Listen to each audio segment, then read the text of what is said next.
수백 년간 전 세계는 이스터섬의 거대 석상들이 어떻게 이동했는지 궁금해했습니다. 어쩌면 강력한 족장들이 많은 일꾼들에게 끌게 시켰거나 지배층이 특별한 석상 제작 채석장을 통제했을 수도 있죠. 하지만 이제 우리는 알게 됐습니다. 라파누이 사람들은 모아이 석상을 생명 없는 통나무처럼 끌지 않았어요. 그들은 석상을 걸어가게 만들었습니다. 과학자들은 거의 1000개에 달하는 모아이를 조사했습니다. 형태와 비율, 마모 패턴, 그리고 많은 석상에서 보이는 앞으로 기울어진 자세와 곡선형 밑면을 분석했죠. 그러다 깨달았습니다. 이런 특징들은 우연이 아니라 공학적 설계였던 거예요. 앞으로 기울어진 자세는 무게중심을 이동시키고 곡선형 밑면은 석상이 진자처럼 회전할 수 있게 해줍니다. 움직임이 시작되면 관성이 각 걸음을 이어가도록 도와줍니다. 밧줄을 이용해 거대한 돌로 된 아기를 걸어가게 하는 것과 비슷하다고 생각하면 됩니다. 이를 증명하기 위해 연구팀은 약 4톤 35kg짜리 복제품을 만들었습니다. 실제 석상은 약 13톤 정도였고 어떤 것은 80톤까지 나갔습니다. 18명이 밧줄을 잡고 이 석상을 약 90m, 축구장 길이 정도를 40분 만에 걸어가게 했죠. 통나무나 굴림대 위로 평평하게 끄는 것보다 훨씬 빠르고 쉬웠습니다. 라파누이의 오래된 도로도 이 과정에 도움이 됐어요. 도로폭은 약 4m 정도이고 안쪽으로 휘어진 형태가 석상이 앞으로 걸어갈 때 균형을 잡기에 완벽했습니다. 섬 주민들이 모아이를 옮길 때마다 단순히 걷게 한 게 아니라 그 작업의 일부로 도로를 직접 만들어 나갔던 거예요. 오늘날 섬의 풍경을 보면 이런 길들이 서로 교차하고 때로는 대체 경로처럼 나란히 달리는 것을 볼 수 있습니다. 고대 일꾼들은 아마 땅을 정미하고 석상을 조금 옮기고 또 조금 더 정미한 다음 특정 리듬에 맞춰 다시 앞으로 흔들었을 겁니다. 석상을 옮기는 시간만큼이나 도로를 준비하는데도 많은 시간을 들인 것 같습니다. 그래서 고대 라파누이 사람들은 수천 명의 일꾼이나 현대 기계가 필요 없었어요. 오직 창의력과 리듬, 팀워크, 그리고 영리한 설계만으로 해냈습니다. 이동 방법만이 모아이의 유일한 미스터리는 아니었어요. 석상이 중요한 족장들을 기리기 위한 것이라는 건 알려져 있었지만 왜 그 특정 장소에 세웠는지는 아무도 설명하지 못했습니다. 대부분의 모아이는 해안선을 따라 서 있습니다. 마치 섬을 지키는 것처럼요. 그래서 과학자 팀이 그 위치들을 자세히 살펴봤고 답은 바로 물이었습니다.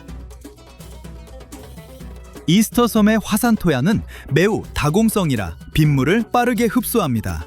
그래서 강이나 개울이 충분하지 않았고 섬은 담수가 매우 부족했어요. 수백 년 전 사람들은 지하수 용출 덕분에 생존했습니다. 대수층이라 불리는 암석이나 토양 깊숙이 저장된 물이 결국 스스로 지표면으로 올라오는 거죠.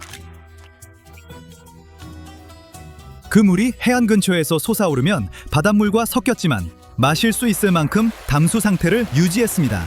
주민들은 바로 그 해안 지점에서 물을 모았고 그곳이 정확히 모아이를 세운 장소였어요.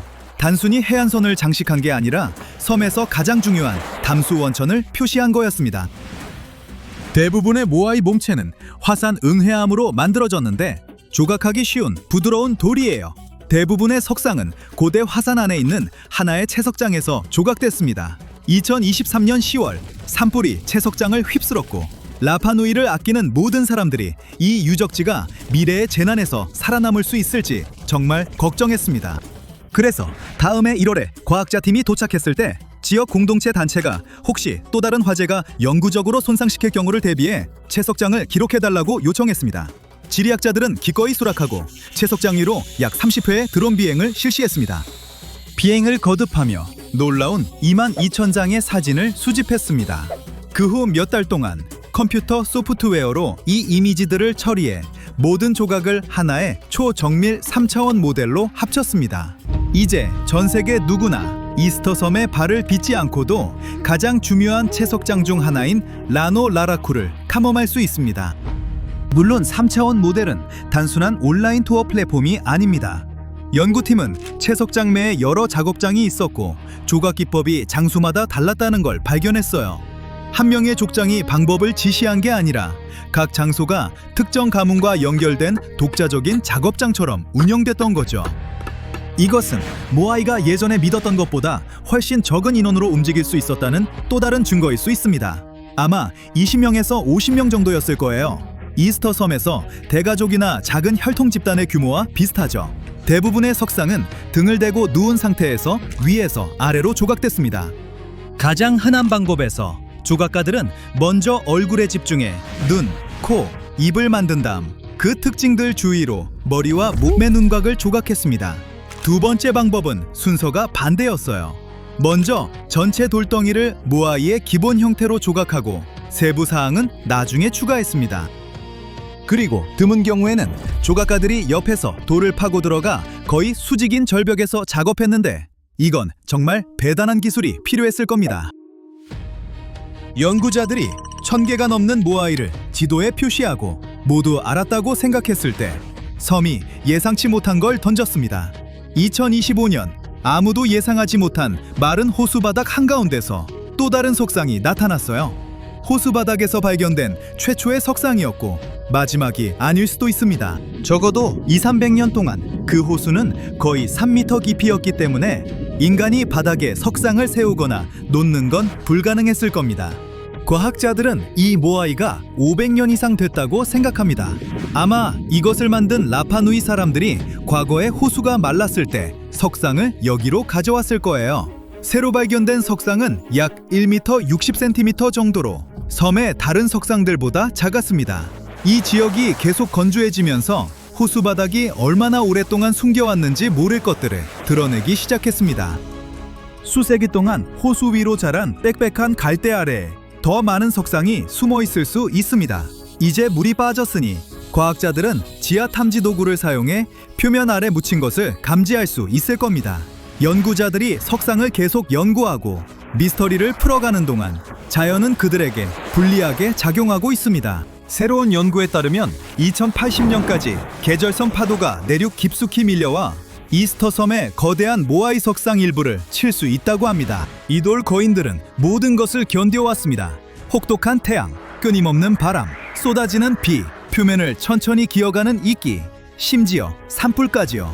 하지만 해수면 상승이 이미 섬 해안을 위협하고 있고 모아이는 이제 그 어느 때보다 큰 위험에 직면해 있습니다. 연구자들은 섬 남동쪽 해안에만을 초정밀 디지털 모델 디지털 트윈으로 구축했습니다. 다양한 해수면 상승 시나리오가 파도의 움직임을 어떻게 바꾸는지 보기 위해 수많은 시뮬레이션을 실행했죠. 시뮬레이션 결과 2080년까지 파도가 이 유적지의 15개 모아이에 도달하기 시작할 수 있고 섬에서 가장 유명하고 많이 촬영되는 석상들이 침수될 수 있다고 나타났습니다. 이곳은 큰 의뢰단상 위에 있고 라파누이의 거의 모든 모아이 장소 중에서 가장 많은 방문객을 끌어들입니다. 그리고 위험은 거기서 끝나지 않아요. 근처에 수십 개 다른 중요한 문화 유적도 위험에 처해 있습니다. 고대 주거지, 돌에 새겨진 암각화, 매장지, 오래된 돌정원, 기본적으로 라파누이 문화 역사의 물리적 기억 전체가요. 섬이 이러한 위험을 관리하지 않으면 유네스코 세계문화유산 지위마저 잃을 수 있습니다. 연구자들은 위협을 더 명확히 이해했으니 이 지식을 섬 보호에 활용하려 합니다. 과학자들은 지역 공동체와 긴밀히 협력하여 라파누이의 문화유산을 미래 세대를 위해 보호하기를 희망합니다.